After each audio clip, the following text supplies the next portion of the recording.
Hi, it's Sue from Aging Joyfully.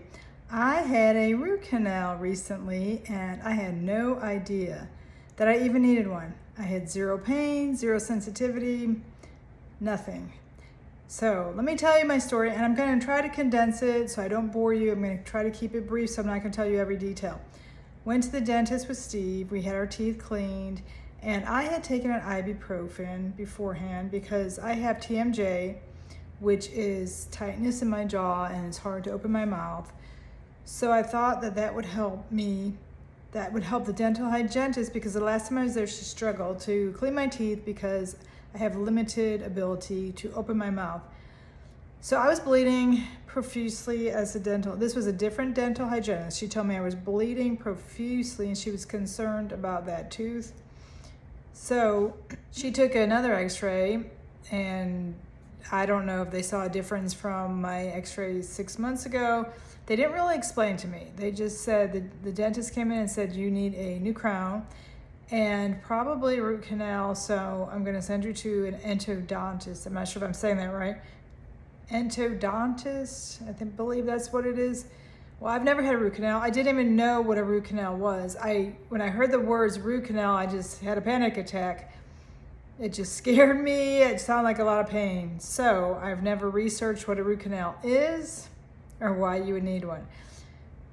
So luckily, we were able to get an appointment the same day. And first of all, I had to get a 3D scan. I've never had one of those either.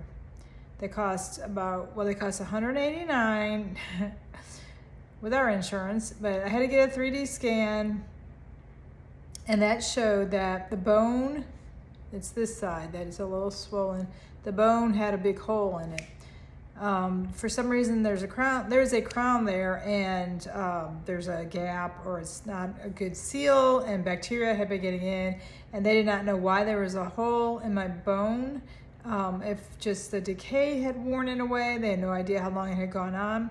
But I got a scan, and of course we wanted to take the scan with us, and the office told us we needed to go by a thumb drive because you can only take it by thumb drives.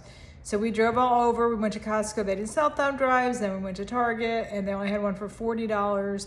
We went back. They couldn't get it on that thumb drive. Then we had to buy one from them, which we weren't offered that when we left. So here it is, an hour and something later. We're about to miss my appointment. We paid another $21, so now we paid $61 for thumb drives. And we get it on there, go to the endodontist, and they couldn't read it. They couldn't read the thumb drive. So they took another scan there, but they said that they wouldn't charge us since I had just had a scan, thankfully, because they run typically $189 and up. So the endodontist looked at it and said that I definitely need, actually he said mine was not a cut and dry case. Of course not. Nothing, like I said, just like we're painting our house, nothing's ever cut and dry. We always have a lot of unique situations.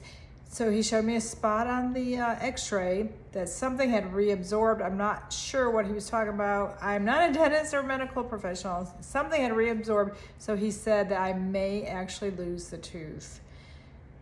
So doing a root canal, that's what it is. Is they drill a hole through the crown, clean out all the decay, put some medicines in there, and then you would go get a crown. Typically you would get a crown immediately, or when it healed, or whenever, pretty fast, because you've got a hole in your tooth and they filled it in with temporary cement, but you don't want that very long. They gave me instructions that I shouldn't eat on this side until I get that covered. So because I have this unique case where he has to watch my tooth for 6 months, he did not want me to get a crown, because he didn't want me to invest in a crown and then I lose the tooth and I would lose the cost of the crown plus the tooth. So he told me to get something on it, and I don't remember what he called it. If he called it a cap, it was a cover, to cover it up for 6 months until they determine if I'm going to have more reabsorption. He said it would be in another area. If I do have more reabsorption, they will have to pull the tooth and I will have to get an implant. Now, so far I've paid $500 The crown is roughly another $500. But no, I'm not getting the crown until they look at my tooth in 6 months. If I have to get it pulled, I don't know what that costs. And then an implant, I have no idea what that costs. So this one tooth, I'm thinking it's going to be $1,500 to $2,000, and you have 32 teeth, as the dentist was telling me, 16 on top, 16 on bottom. Now, before we started all this, before I went to the endodontist, I asked her if I could just pull it at this point, and she said, no. Teeth grow in twos, top and bottom. So if you were missing the bottom one, the top one will compensate and it will come down more. I didn't understand her technical definition, but it grows in twos. It would shift your bite, and it just wouldn't be healthy to have a gap. And I've heard that you always want to refill any missing teeth, but I've seen so many people always missing this top tooth on the side through the years. When they smile, I've seen it, and so many people, and they never replaced it. I don't know if the bottom is different, but I mean, she was saying, no, any tooth that you lose, you need to replace. And of course, I've always heard that you don't want to lose any teeth, that having your natural teeth contributes to longevity. If you don't have your natural teeth, that cuts down on your life expectancy. Now, they didn't say that then, but I had read that through the years, that you always want to do everything in your power to keep your teeth. So of course, now the endodontist gave me the option of stopping and pulling the tooth. Now, he wouldn't pull it, I don't believe, but he gave me the option of not doing the root canal and having that tooth pulled and getting an implant. But he believed, as the dentist, my dentist believed, that you should try to save the tooth. You should try to save the tooth at all costs. So both doctors believe that you should save the tooth at all costs, that it's better to have your natural teeth. So he felt like in 6 months, if there was no additional reabsorption, that the tooth was probably safe. He thought it was in the early stages that that we can save it. Now, the dental assistant, right? She gave me 3 prescriptions. Now, the dentist already gave me an antibiotic, which I had that one. She gave me, the assistant gave me a stronger antibiotic, a pain medication, and a steroid, and told me to watch it closely for infection. Could be serious. Now, I don't like to take any pills. I do not want to take any pills. I don't even like to take Advil or anything. She gave me this pain medication, which I don't remember what it was, but she said, are you good with this? Can you handle this pain medication? I'm like, I don't take pain medications. I have no idea. Through the years when I had my C-sections, I took my pain medications for 1 to 2 days. And even back then, I knew it wasn't safe to take it because you get addicted no matter what it was. I don't know why. So she said, are you good with this pain medication? I was like, I don't know. And I definitely don't want to take a steroid. I mean, this is why I fought so hard to not be pre-diabetic, because I was threatened with a prescription, and I don't want to take anything. I don't even want to take Advil or ibuprofen, or I've seen they may cause liver damage.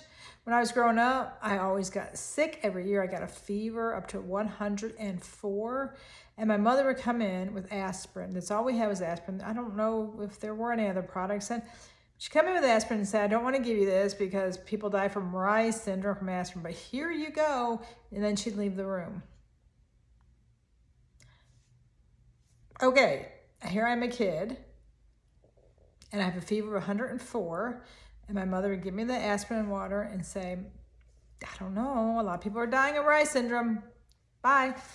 Well, of course, I took it, but I'm thinking that contributes to my attitudes for taking pills today, and that I don't want to take any pills. Plus, I've had side effects from many pills that I've taken, and my mother had many, many side effects from all of her medications as she was sick for 7 years, and yeah, so now I'm really reluctant to take anything. So I took the prescriptions, but I did not fill them. I did not want to have to dispose of pills and pay for these pills. So I just took the prescriptions and thought, well, if I need them, I'll get them filled. I've had no pain because my nerve endings are totally dead. They're gone. I have no pain. But why did I have no pain up until this point? I have no idea. I do remember a few months ago, 2 to 3, maybe 1 to 3 months ago, I had a fever, and I thought, do I have COVID? I've never had COVID. So I had no other symptoms. And I just thought, I rarely get sick. This was odd. So I just had this fever for 2 to 3 days. It was low grade and it went away. So I'm thinking now maybe that was my tooth because I rarely get sick. But I had no pain, no sensitivity to hot or cold. So that's a warning that when the dentist told me I needed it, I didn't really believe it because I'm like, how could you need a root canal and have zero pain? So now I've had many crowns and those to me were a little, I'd say, painful or uncomfortable. The root canal, I had zero pain while he was doing it because you're numbed. And I've had zero pain. I had a little discomfort in the middle of the night, but basically zero pain. So I took ibuprofen once or twice, but I'm not even taking that because if I don't have pain, I certainly don't want to take anything. I am taking the antibiotic as a preventative to not get an infection.